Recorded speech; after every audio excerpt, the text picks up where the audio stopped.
고위공직자범죄수사처 공수처 설치를 위한 법안이 오늘 국회 본회의를 통과했습니다. 공수처 설치는 문재인 대통령의 1호 공약이자 현 정부가 추진하는 검찰개혁의 핵심인데 내년 7월쯤 공수처가 신설될 전망입니다. 이런 가운데 공수처가 소기의 성과를 거둘 수 있을지 주목되고 있는데요.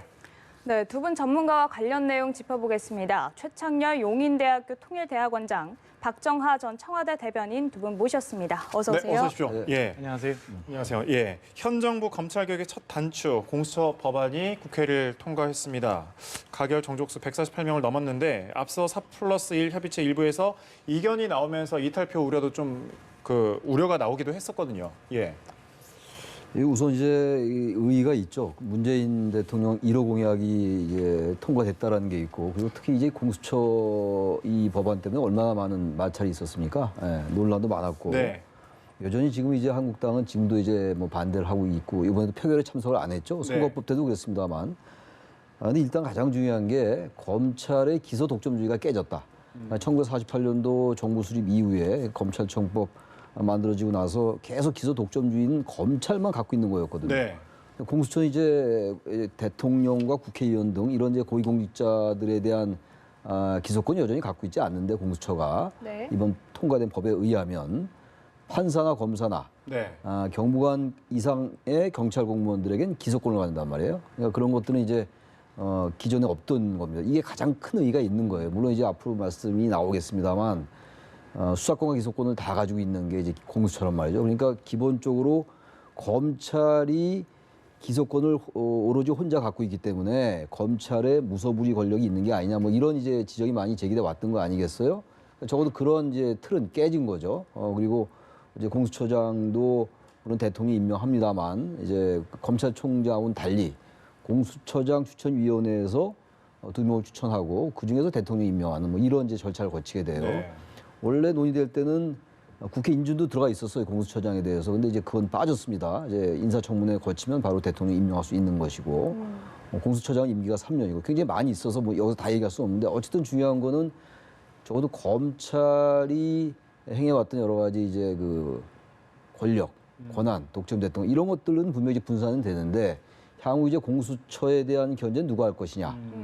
또 뭐 최근에 얘기 나왔던 이른바 수정안에 포함된 게 있었죠. 네. 고위공직자에 대한 수사를 인지한 순간 바로 통보해라 공수처에 이 문안 가지고 이제 논란이 많았는데 이런 것들에 대한 이제 검찰의 생각 이런 것들이 향후 논점이 될 수 있을 것 같아요 일단. 예. 박 대변인께서 지난번 뭐 선거법 통과될 때보다는 뭐 그런 아주 극심한 그 대립은 없었고 뭐 일부 문상 의장님이 회의 주재하러 가시는데 도열해서 좀 반대하는 자유한국당 모습들이 보였는데 그런 극한 대립은 없었어요. 네. 그런데 이제 일단 공수처가 어떻게 기능할지는 네. 좀 더 이제 두고 봐야겠지만 교수님 쭉 설명 주셨지만 뭐 큰 의미 있는 거 여러 가지 있지만 걱정스러운 부분에 대해서는 사실은 뭐 불가피하게 말씀드릴 수밖에 없는 게 사실은 그럼 공수처라는 거는 누가 그럼 견제를 할 건가 어떻게 견제를 할 건가 그리고 이게 좀 많은 일부 야당에서 이제 우려하는 것처럼 그 권력과 오히려 공수처가 또 결탁을 할 경우 그다음에 권력으로부터 공수처가 자유롭지 못할 경우 그럼 어떻게 이걸 견제하고 이게 기능을 할 건가 이런 우려들이 많이 있었다고 보여집니다. 그래서 좀 아쉬운 점도 굉장히 많았다라는 생각이고 어제 뭐 바른미래당의 권은희 의원이 수정안을 발의를 했습니다만 그런 것들에 대한 그 처리나 뭐 토론이 없었고 그다음에 물론 혹여나 반발이나 이탈표가 있을까 하고 이제 민주당 지도부가 굉장히 표 단속을 많이 한 듯한데 예상했던 대로 크게 이탈표 없이 통과된 것 같아요. 저는 뭐 기대보다는 걱정이 좀 더 앞서는데 일단은 뭐 법이 우선 통과됐으니까 그 후에 어떤 식으로 기능을 할지 그다음에 이게 괴물이 될지 아니면 정말 바라는 대로 검찰 기능을 견제할 수 있는 그런 기관이 될지 좀 두고 봐야 될 텐데 좀 지나봐야 역사가 평가할 거 아닌가라는 생각이 들었습니다. 네, 오늘 이 국회 상황을 한번 짚어보면 박 전 대변인께서 이야기를 하셨던 것처럼 선거법 개정안 처리 때만큼은 아니었지만 그래도 본회의장에서는 좀 대치가 있었거든요. 어떻게 보셨습니까? 이 부분에 대해서는. 아니, 고위공직자범죄수사처 이 법에 대해서는 사실 선거법보다도 네. 한국당이 더 반대하는 강도가 더 세다고 봐야 되죠. 지금 이제 한국당의 시각은 이 공수처라는 조직이 권력의 도구다. 권력을 위한 하나의 그 이른바 이제 그들의 주장에 따르면 좌파 독재를 위한 그런 하나의 도구로 전락한 것이다. 이렇게 얘기를 하고 있는 거 아니에요, 지금? 네. 당연히 뭐 반대를 하는 것이고 이제 표결에 참여하지 않았어요.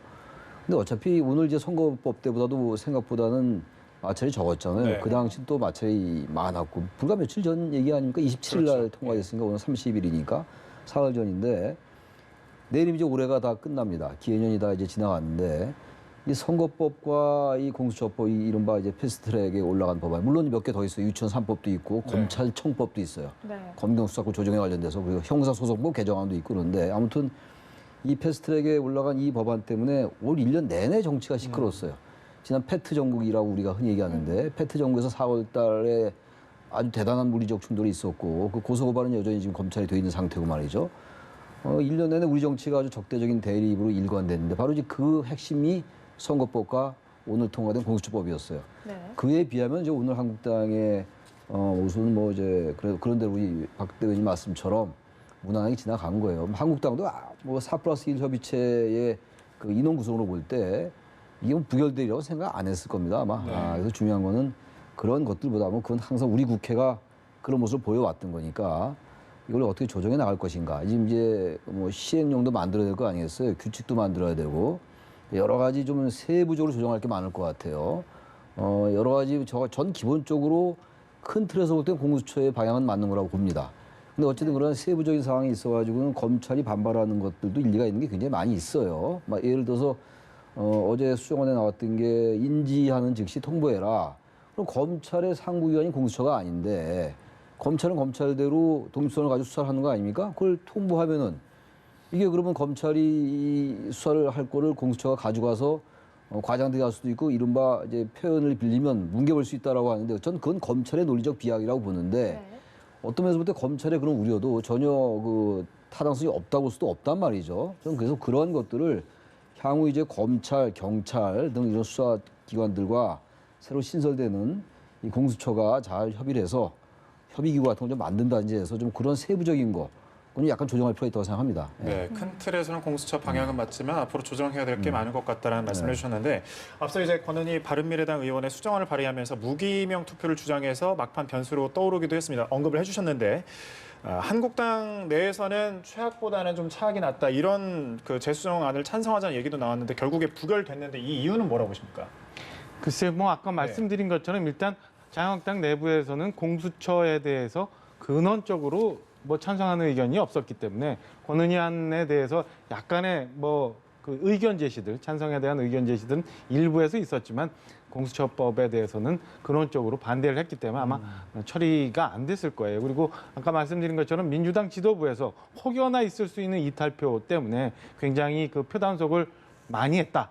그래서 결과론적으로 이렇게 나오지 않았나 싶은 생각이 들고요. 문희상 의장님 이번 최근에 있는 국회 본회의 전 진행하시면서 예. 여러 가지 논란이 있었습니다만은 권은희 의원 안에 대해서는 사실은 그 무기명 투표를 주장을 먼저 했어요. 그러니까 네. 기명 투표를 할 경우 최근에 이제 앞서 얼마 남지 않았습니다만은 그 총선 공천권이나 뭐 이런 것들이 달려 있으니까 기명 투표를 했을 경우는 의원들이 부자연스러울 수 있는 의견을 제시할 수밖에 없는 상황이라 무기명 투표를 제안을 했는데 그게 이제 부결되고 그래서 기명 투표 되고 이름이 찬성인지 반대인지 다 이렇게 나오니까 불가피 표에 우려했던 것처럼 일부 표를 제외하고는 그냥 다 찬성하는 의견표가 나오지 않았나. 특히나 민주당 내에서도 몇몇 이 공수처법에 대해서 반대하는 의원들이 몇 분 계셨는데 그중에서 금태섭 의원만 그냥 기권표를 던지고 부표는 전혀 안 나오는 그런 결과를 낳지 않았나라고 보여집니다. 네, 그렇다면 이제 오늘 통과된 이 공수처 법안에 대해서도 한번 짚어보면 좋을 것 같은데요. 기존에 있었던 원래 당초 원안이었던 이 백혜련 안 그리고 오늘 통과된 안 어떤 차이점이 있는지 한번 짚어주시면 그 좋을 것 같아요. 백혜련 의원이 낸 안하고 윤소아 정의당 의원이 낸 안이 오늘 이제 올라간 안이에요. 패트 법안이고. 네. 그리고 지금 우리 지금 말씀 나눈 그 바른미래당 권은희 의원 안이 또 이제 나왔던 겁니다. 그래서 네. 표결을 먼저 했어요, 그거를. 예. 맨 나중에 제안된 걸 먼저 표결하게 돼 있기 때문에 했는데 네. 부결됐어요. 네. 그건 많이 다릅니다. 오늘 통과된 것과 바른미래당 권은희 의원이 낸 건 많이 달라요. 지금 나오는 것 같은데 보시다시피 많이 다르죠. 기소권을 이제 공수처는 판사, 검사나 경무관 이상 경찰의 수사 대상을 갖는 것이고 이제 권은희 의원은 기소권이 여전히 검찰이 갖는 거예요. 그러니까 예. 공수처는 기소권이 없는 거죠. 사실 저렇게 되면은 공수처가 기소권이 전혀 없으면 검찰을 전혀 견제 못하기 때문에 네. 저 안은 사실 공수처의 핵심은 완전히 빠지는 거란 말이에요. 근데 저 안은 전혀 이제 오늘 부결이 됐죠. 그러니까 또 맨 처음에 나왔던 안주에서 그런 게 있었어요. 그 공수처장 추천위원회 그리고 7명 중에서 5분의 4의 찬성을 하기로 했었는데 네. 이제 그 6명이 꼭 찬성을 해야지 이제 2명 추천할 수 있게 하면 그렇습니다. 그런 걸로 바뀌고 또 뭐 대통령과 비서실은 일체 수사 관여행위를 해서는 안 된다. 공수처 수사에도 이런 것들도 생기고 그래서 또 그다음에 뭐 크게 대소소이하긴 한데 그런 몇 개들이 좀 추가된 거죠. 이 페트 법안하고 이제 원래 백현원 의원안과 정의당 윤소아 의원의 안이 그게 이제 혼합이 돼서 오늘 통과된 내용들입니다. 지금 알려진 것들이요. 네. 애초에 이제 4월에 패스트트랙 올라가면서 사실은 그 공수처법과 관련해서는 민주당의 네. 백혜련 의원이 발의한 백혜련 소위 백혜련안, 네. 그다음에 바른미래당의 권은희 의원이 제안한 권은희 안 이렇게 이제 왔었는데 권은희 안은 이제 부결되면서 이제 폐기가 됐고 네. 윤소아 안이라고 한 거는 뭐냐면 사실은 별 의미가 없어요. 지금 교수님 말씀 주신 것처럼 대통령 비서실에서 뭐 개입할 수 있느냐 없느냐 이런 조항, 그다음에 인사 추천하면서 공수처장을 어떻게 임명하느냐 뭐 이런 아주 미세한 부분만 조정이 있었는데 4+1이라는 상징적인 의미를 좀 살려보고자, 그리고 앞서 말씀드린 것처럼 혹여 있을 수 있는 군소 야당에서의 이탈표를 막고자 윤소아 의원의 이름을 빌어서 윤소아 아니라고 지칭했던 거 아닌가라는 네. 생각이 듭니다. 오늘 통과된 공수처법은 사실은 백혜련 안에 거의 99.9%의 윤소아 의원을 위시한 군소 야당을 배려하기 위해서 0.01%를 가미한 거 아닌가 이렇게 보여집니다. 사실 이 공수처 법안이 검찰개혁의 핵심으로도 꼽혔고 또 문재인 대통령의 1호 공약으로도 꼽혔었는데 그렇다면 앞으로 이르면 내년 7월쯤 이제 시작이 될 텐데 어떤 점이 좀 달라지게 될까요? 이제 민주당 지도부와 이 공수처법에 대해서 굉장히 처음부터 이제 그 여론을 형성하려고 하는 측에서는 검찰 개혁이라는 면을 굉장히 많이 주장을 했어요. 그러니까 네. 검찰과 견제 문제에 대해서는 교수님 아까 설명 주신 것처럼 향후 이제 공수처에서 검찰과 우리가 늘 기소가 불안했던 판사, 경찰 뭐 이런 데 대해서 그 공수처에서 부정 부패가 있을 경우 전 엄단해서 수사를 하겠죠. 그런 점은 네. 전 검찰을 견제하면서 무소불위의 권력을 쥐고 있었다고 하는 검찰을 견제하면서 공수처가 기능을 해 나갈 텐데 문제는 이제 나머지 건에 관한 문제가 좀 우려가 돼요. 그러니까 그 앞으로 어떻게 조정을 좀 해 나갈지 좀 봐야 되겠습니다만은 공수처가 지금 사실은 그 무슨 경찰이나 검찰 같은 부처가 아니라 네. 한 반부패 기구에 불과한데 마치 검찰 위에 있는 상위기관처럼 지금 규정상은 돼버렸거든요. 이러다 보면 검찰과의 마찰도 있을 거고 그다음에 그 최근에 여러 사안 봅니다마는 뭐 가령 민정수석실에서 있었던 유재수 전 부시장의 감찰 문막 건이라 네. 아니면은 울산에서 지금 있는 선거 개입 의혹 건이라든가 이런 것들이 검찰로부터 인지가 돼서 검찰이 수사를 하려고 하는데 공수처 통보해 줘야 되거든요. 통보를 해주는데 공수처가 이첩해라라고 하면 국민들이 모르는 사이에 없어질 수도 있는 사건이 묻혀져 갈 수 있는 사건이 될 수도 있는 거예요. 그러니까 그 향후 운영하면서 정리를 해야겠습니다만 혹여 공수처가 권력과 조금이라도 유착이 되거나 네. 아니면 권력으로부터 자유롭지 못하게 되거나 하면은 지금까지 우리가 많이 봐왔던 권력형 비리 문제 이런 것들이 야당이 우려하는 것처럼 어쩌면 국민들이 모르는 사이에 묻혀져 갈 수도 있다. 이런 것들을 그럼 어떻게 견제하면서 발굴해내고 문제가 있는 그 사안에 대해서는 사건에 대해서는 검찰도 그렇고 공수처도 그렇고 엄정하게 수사를 할 수 있는 환경을 만드냐 이런 것들이 향후 공수처가 성공할 수 있는 그런 관건이 되지 않을까 이렇게 보여집니다. 그 예. 관점의 문제인 것 같기도 해요. 김학의 전 차관 같은 경우 만약에 공수처가 있었으면은 김학의 전 차관은 당연히 수사를 했겠죠. 네. 뭐 추정 지나간 2013년도 얘기니까 다 이것도 추정이고 그렇긴 한데 김학의 전 차관 같은 경우는 검찰이 제 식구 감싸기라는 비판을 받아도 뭐 자유롭기가 어려워요. 근데 지금 우리 또 박 대표님 말씀처럼 최근에 이런 여러 가지 사안들은 권력에 가까운 인사들, 가까웠던 인사들에 대한 거는 공수처가 어떻게든 또뭐 감쌀 수 있는 여지를 전혀 부인할 수도 없고 말이죠. 네. 그러니까 이런 것들은 계속 문재인 정권이나 진보 정권만 있는 건 아니거든요. 보수 정권으로 바뀔 수 있는 거고 이렇기 때문에 그렇죠. 현재 특히 공수처가 논란이 되는 거는 지금 문재인 정부가 이제 2015년도에 예. 2017년도 중에 2020년도까지 2022년까지 간단 말이죠. 임기가 네. 5년이니까. 근데 공수처장은 임기가 3년이에요. 내년 7월이나 내년 하반기쯤 공수처가 이제 설치가 될 거란 말이죠. 그러면 공수처장은 이제 2023년도 임기가 끝날 거 아닙니까? 그러니까 한국당이 그 부분에 굉장히 민감한 것 같아요. 그러니까 지금 이게 지금 여야의 적대적인 대립 구도 때문에 좀 거기서 좀 자유로운 관점에서 이걸 좀 봐야 되는데 단지 제도적 관점, 제도주의적 관점에서 이러이러한 것들을 좀 정교하게 하자 이렇게 가는 게 아니라 공수처는 완전히 이건 좌파 독재를 위한 하나의 신여다라고 얘기해버리면 이건 논리적 비약이에요. 그러니까 김학의 전 차관 같은 경우는 공수처가 있었으면 얼마든지 처벌이 가능했을 거고 공수처 지나서 이번에 처벌 예. 못했던 거 아닙니까? 또 반대로 또 최근에 청와대 관련 의혹 사건들 이런 것들은 공수처가 감쌀 수 있는 것이기 때문에 모든 걸 그런 관점에서 보기 때문에 이게 더욱더 정쟁에 휘말려 버린 거예요. 그러니까 정치권이 여기 당연히 이건 국회에서 통과되니까 정치가 개입할 수밖에 없지만 네. 지나치게 한국당이 이 부분을 그러한 어떤 지나치게 정쟁적 관점에서 보는 면도 분명히 있어요. 단지 제가 아까 말씀드린 것처럼 검찰이 지금 논리적으로 이제 이의를 제기했던 거, 검찰은 기본적으로는 뭐 공수처 설치에 찬성해 왔으니까. 네. 그러나 검찰 입장에서 볼 때 아주 미세한 부분에 있어가지고는 일리 있는 지적도 있어요. 그건 이쪽도 인정해야죠. 공수처에서는 인정하고 이래서 그런 부분들을 시행령이나 규칙이나 어떤 뭐 3자 협의 같은 걸 만들어서 보완해 나가는 게 중요한 것이지 무조건 각자 입장에서 검찰은 무조건 악이다라든지 공수처는 권력의 신여다. 이런 건 좀 대단히 곤란하다고 생각합니다. 저는. 네.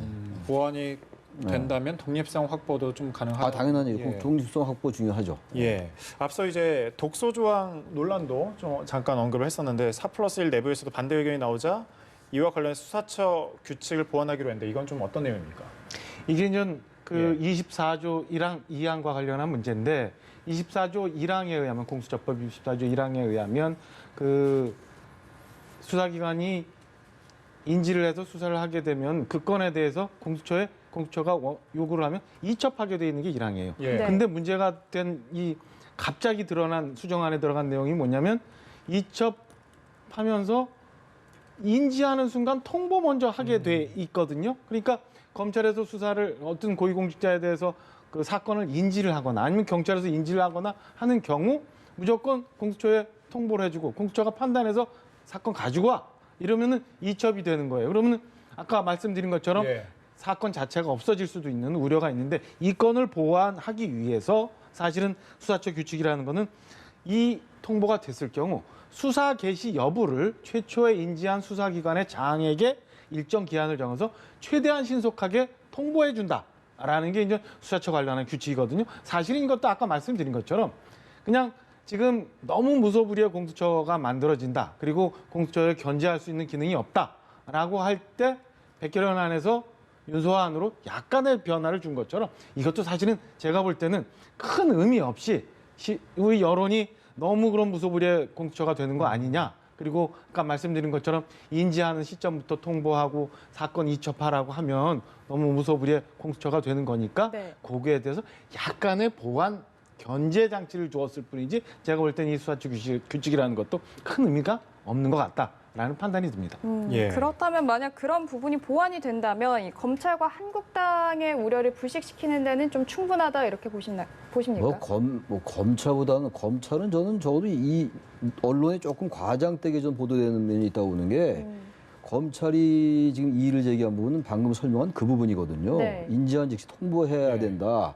그전 이첩하는 거에 대해서는 검찰이 전혀 이의 제기하지 않았어요. 근데 마치 언론들이 검찰이 그것 때문에 엄청나게 반발하는 것처럼 비치는 거. 전 그거는 약간 그 검찰이 논리적으로 반박한 거에 비해서 과장되게 보도된 면이 있다라고 저는 보고 검찰이 한 번도 공수처에 대해서 그렇게 국회에 따르겠다고 얘기했지 거기서 뭐 이의를 제기한 적이 없단 말이에요. 단지 네. 검찰도 관련된 부분이기 때문에 검찰이 얘기할 수 있는 거예요. 검찰이 말한 걸 무조건 검찰이 반발했다, 반박했다 이렇게 보면 안 될 것 같고 기본적으로 그래서 지금 검찰 입장에서 볼 때는 이 공수처가 마치 검찰의 상부 기관처럼 비칠 수가 있단 말이죠. 그건 전혀 아니거든요, 지금. 바로 그런 부분 때문에 인지한 거 왜 통보해야 되냐라고 이제 검찰이 이의 제기했던 거란 말이죠. 네. 그런 부분이 또 하나 있고 검찰총장 대통령 임명하지 않습니까? 검찰총장. 예. 공수처장도 대통령 임명해요. 네. 이번에 이제 이 공수처장 얘기 나올 때 국회 인준을 받아야 된다는 얘기가 나왔다. 그건 없어졌어요. 국회 인준이라는 건 국회 동의, 임명 동의를 받는 거였는데 그건 이제 사라졌고. 그다음 공수처장은 예를 들어서 검찰 같은 경우는 법무부 장관이 지휘를 할 수 있단 말이에요. 예. 공수처장에 대해서 누가 지휘하느냐 이런 문제는 분명히 남는 거예요.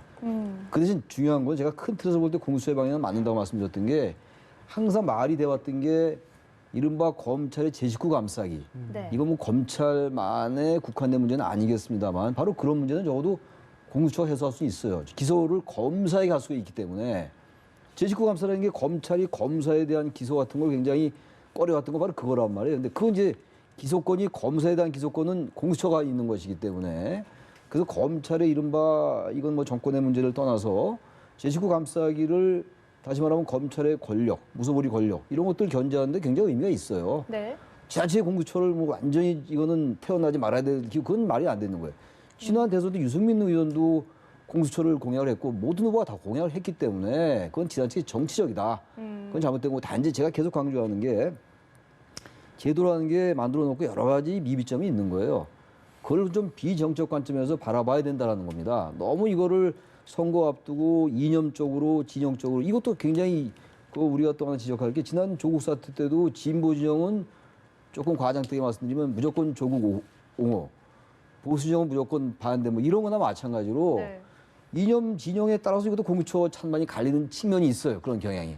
그런 건 바람직한 현상은 아니다. 있는 그대로 제도적 관점에서 봐라. 제가 그걸 계속 강조하는 겁니다. 예. 예. 저희가 아까 권력으로부터 독립성을 확보해야 한다 이런 이야기도 했는데 그렇다면 뭐 추가적으로 어떤 견제 장치들이 있었으면 한다 이런 부분이 있다면 어떤 게 있을까요? 사실은 이미 법안이 통과됐기 때문에 그다음에 그러니까 그 전에 우려가 됐던 몇몇 건에 대해서 좀 더 많은 토론이 있었어야 되는데 그리고 교수님 말씀 주신 것처럼 내일이 연말 마지막 날인데 네. 지난 1년간 국회는 이걸 위해서 그렇게 울었었던가 국민들 힘들고 경제도 어렵고 안보도 그런데 그냥 그렇게 했던가라는 아쉬움이 물론 남지요. 근데 많은 부분이 넘어갔기 때문에 사실은 견제하기는 쉽지 않아요. 우선 그 공수처장 임명에 대해서 대통령이 임명할 수 있고 그다음에 국회에서 동의도 필요 없기 때문에 오늘 그 법무부 장관 청문회 있었잖아요. 네. 청문 법안 통과, 그러니까 청문 보고서 예. 채택 여부와 상관없이 대통령이 임명할 수 있어요. 똑같이 공수처장도 이렇게 되거든요. 그러니까 공수처장 임명하고 공수처 안에 이첩과 통보와 이런 아까 말씀드렸던 독수조항들이 있다면 견제를 어떻게 쉽게 할 수 있느냐라는 고민이 있는데 사실은 아까 말씀드린 것처럼 검찰도 그렇고 공수처도 그렇고 경찰도 그렇고 뭐 국세청 감사원 다 정치권에서 놔주면 저는 잘 돌아갈 거라고 봐요. 그러니까 너무 정치권에서 본인들 권력과 본인들 이념 경쟁에 빠진 그걸 이익을 위해서 국가의 많은 기관들을 이용을 할 경우 이게 휘청되는 거지 사실은 그 기구대로 법에 정해진 대로 돌아갈 수 있게끔 정치권에서 좀 놔두면 많은 부분이 오히려 더 잘 돌아가지 않을까라는 생각이 들고요. 우려스러운 건 아까 교수님하고 뭐 대기실에서 재밌게 농담 삼아 얘기했습니다만 공수처에 속해 있는 그런 검사의 비위 사실이 드러날 경우는 네. 이건 누가 그러면 견제하고 누가 수사를 할 건가? 공수처는 누가 기소할 건가? 뭐 이런 부분도 좀 생기는 거거든요.